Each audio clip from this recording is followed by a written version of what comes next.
Assalamualaikum warahmatullahi wabarakatuh. Halo semuanya. Di sini saya akan menampilkan tugas review podcast kebijakan ekonomi regional, yaitu podcast eksklusif Basuki Hadi Mulyono Kupas Tuntas Pembangunan Infrastruktur di Indonesia, dengan dosen pengampu Profesor Dr. Haji Didik Susutyo MSI, Bu Pini Dwi Melini SEMIS, Bu Dwi Dharma Puspitasari SEMSI. Sebelum itu, perkenalkan nama saya Atahira dengan NIM 0102-1282-025040, jurusan Ekonomi Pembangunan dari Kampus Indralaya. Kita akan membahas tentang kebijakan ekonomi regional terlebih dahulu. Kebijakan ekonomi regional adalah kebijakan pemerintah berkenaan dengan peniadaan ketidakseimbangan yang sangat berarti antar wilayah dari suatu perekonomian dalam kaitannya dengan angka atau tingkat pengangguran dan tingkat pendapatan per kapita penduduknya. Berikut tujuan dari kebijakan ekonomi regional yaitu 1. Terjaganya kelestarian lingkungan hidup, 2. Pemerataan pembangunan dalam wilayah, 3. Penetapan sektor unggulan wilayah, 4. Membuat keterkaitan antar sektor yang lebih serasi dalam wilayah sehingga menjadi bersinergi dan berkesinambungan. Dan terakhir, nomor 5. Pemenuhan kebutuhan pangan wilayah. Manfaat ilmu ekonomi regional ini dapat dibagi dua, yaitu manfaat makro berkaitan dengan bagaimana pemerintah pusat dapat menggunakannya untuk mempercepat laju pertumbuhan ekonomi keseluruhan wilayah. Manfaat mikro yaitu bagaimana ilmu ekonomi regional dapat membantu perencanaan wilayah menghemat waktu dan biaya dalam proses menentukan lokasi suatu kegiatan atau proyek. Kebijakan ekonomi regional merupakan penyelesaian masalah ekonomi regional khususnya dengan memacu percepatan pembangunan infrastruktur konektivitas.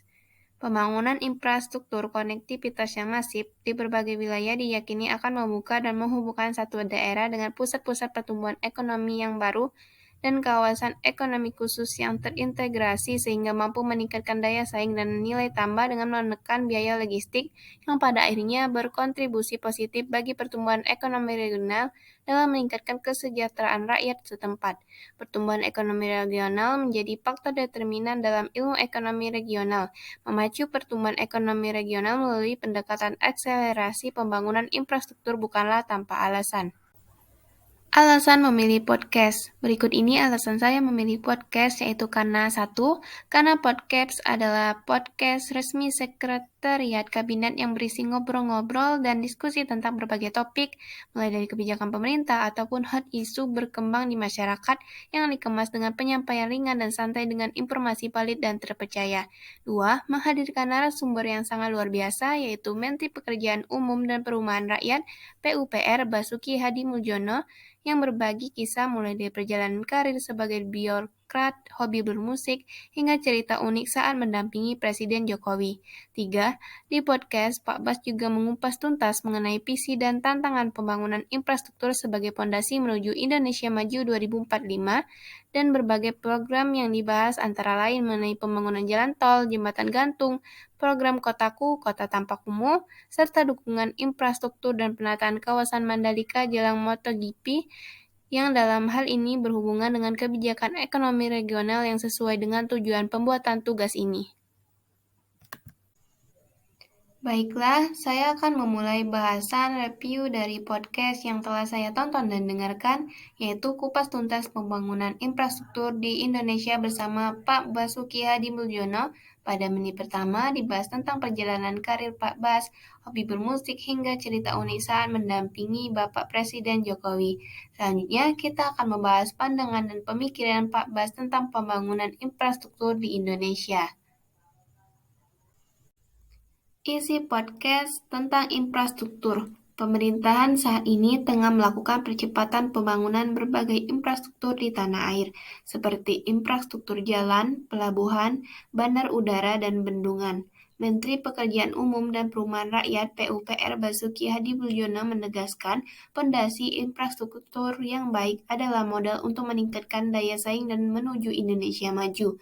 Infrastruktur Indonesia menurut Menteri PUPR kalau digambarkan dalam satu kata yaitu tertinggal, karena masih butuh banyak pembangunan infrastruktur untuk menuju ke arah negara maju. Pak Bas mencontohkan infrastruktur Indonesia jika dibandingkan dengan negara-negara di sekitar seperti Singapura, Vietnam, dan Thailand masih tertinggal. Hal ini salah satunya berdampak pada tingginya biaya logistik yang dapat menghambat Indonesia dalam berkompetisi dengan negara lain. Karena itulah Pak Bas menggambarkan dengan kata tertinggal.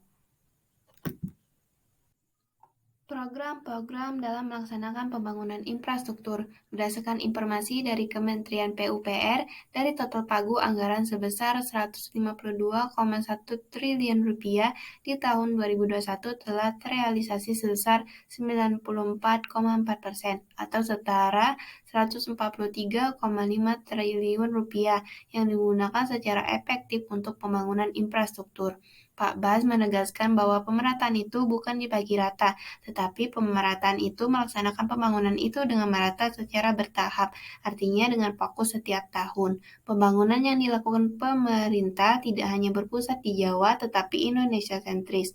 Tidak hanya pembangunan untuk peningkatan persaingan pertumbuhan ekonomi, tetapi untuk pembangunan kerakyatan juga, seperti jembatan gantung, irigasi pedesaan padat karya, PISU atau pembangunan infrastruktur ekonomi sosial masyarakat, Pamsimas, Sanimas, Kotaku, itu program-program untuk kemasyarakatan menyentuh masyarakat kecil. Jadi, ada pembangunan yang untuk membangun ekonomi seperti jalan tol, bendungan, irigasi besar. Pembangunan infrastruktur itu pertama adalah untuk merubah peradaban menjadi lebih manusiawi. Tidak hanya mempercepat lalu lintas, tetapi mengubah peradaban menjadi manusiawi atau modern. Sebelum sampai dengan 2014 mempunyai 790 km jalan tol, sampai dengan 2024 targetnya 2.390-an km.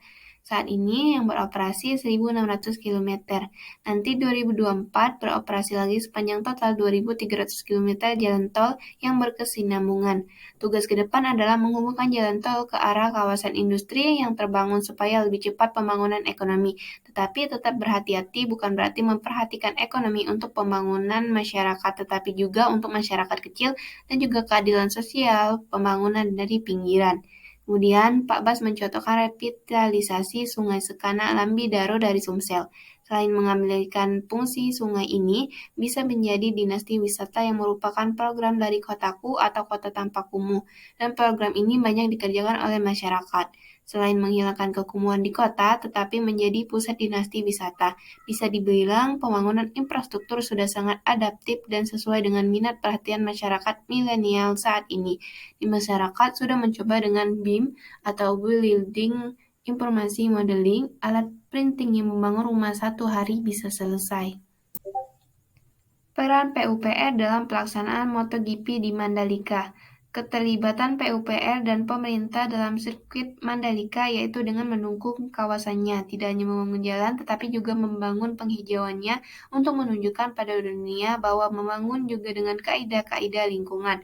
Rumah-rumah di sekitar Mandalika dilakukan upgrading untuk menjadi rumah yang layak karena tidak ingin hanya menyiapkan jalan saja tetapi kawasannya diperhatikan agar tidak menjadi kumuh dan masyarakat tetap menjadi penonton yang dibawa kemiskinan saja.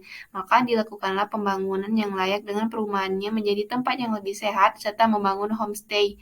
MotoGP ini juga menjadi promosi wisata yang sangat besar bagi Mandalika, termasuk untuk ekonomi di Mandalika yang benar-benar dirasakan masyarakat Mandalika pengaruhnya.